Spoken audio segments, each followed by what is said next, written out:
там же сразу нарисовать, не искать дизайнера, который будет отрисовывать это. Бизнесмен Ильнур Минвалеев предложил идею, как можно ускорить и упростить процедуру согласования рекламных конструкций.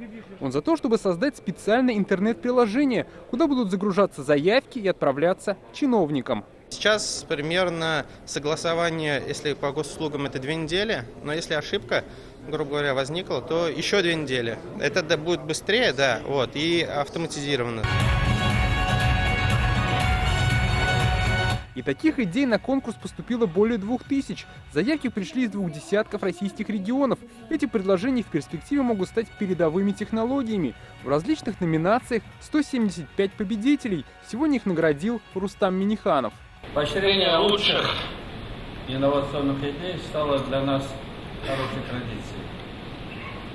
За 16 лет 2005 года конкурс превратился в одно из значимых республиканских событий, стал важным фактором развития инновационной деятельности и выявления новых технологических решений.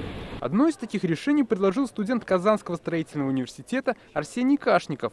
Чтобы решить проблему плохих дорог, он предлагает наполнить состав асфальта вторсырьем. Согласно расчетам, дорожное покрытие получится намного прочнее. Исходя из химических формул, выяснил то, что вторичный асфальт, стеклянная крошка, тонер из-под принтеров, также полиэтилен, пластик.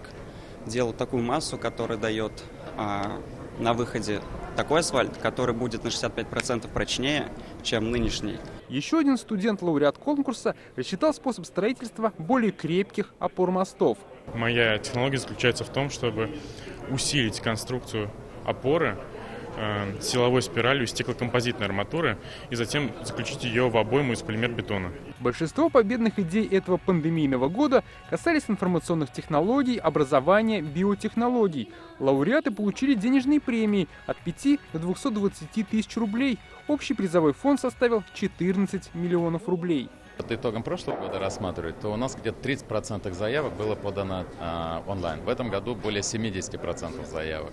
Ну и вся остальная работа – это части экспертных оценок, работа непосредственно уже с самими стартапами была тоже в онлайн. Я думаю, что это никоим образом на качество проводимой работы не повлияло. Благодаря этому конкурсу на молодых разработчиков и их идеи могут обратить внимание серьезные инвесторы. Так инноваторы станут основателями собственных компаний, а плоды их стартапов шагнут в реальную жизнь.